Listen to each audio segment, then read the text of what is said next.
Hey, Swift Creek. Hope you guys are having a great week so far. We're going to jump right in today.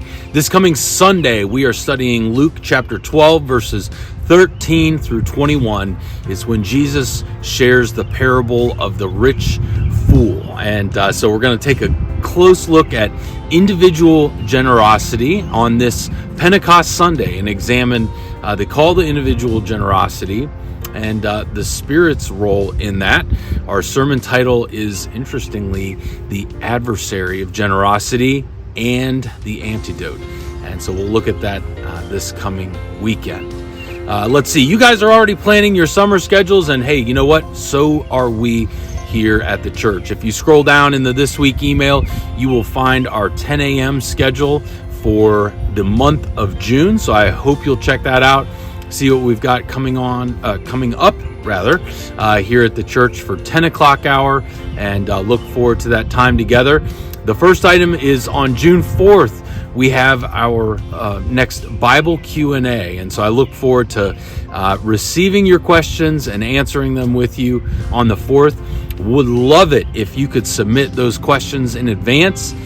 Maybe you have a question about the Bible in general, like who decided what order the books would show up in, or something along those lines. Maybe how many languages are in the Bible. Most people think it's 2. Of course, Hebrew for the Old Testament, Greek for the New Testament, but there are actually 3. You get some Aramaic in a couple of books in the Old Testament as well. So maybe it's something like that, or maybe you have a question about a specific account that's in the Bible. Why was Jonah in the belly of the fish for 3 days?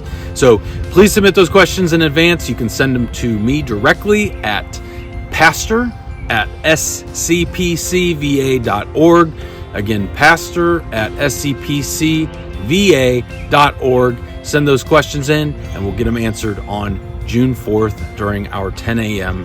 hour. Last thing I want to remind you about is our summer book study. We're going to be going through a book together as a church that lines up with the sermon series for June, July, and August. And the book is called Praying Like Monks, Living Like Fools. And you can scroll down in the This Week email and find a link to order that copy for yourself. It's made available through an Amazon link. So go ahead and get that book snatched up. We'll look at one chapter each week. And the sermon series itself is called A Lot of Praying Fools. We've got some new small groups that are going to roll out, so stay tuned for more information on that. We're going to study that book on Sunday mornings, thematically, following one chapter a week. Small groups are going to study it, and prayer is going to be a central focus for us as the church, the body of Christ. That's all I've got for this week. Hope you have a great rest of your week. Happy Memorial Day in advance, and I can't wait to see you this weekend. Take care.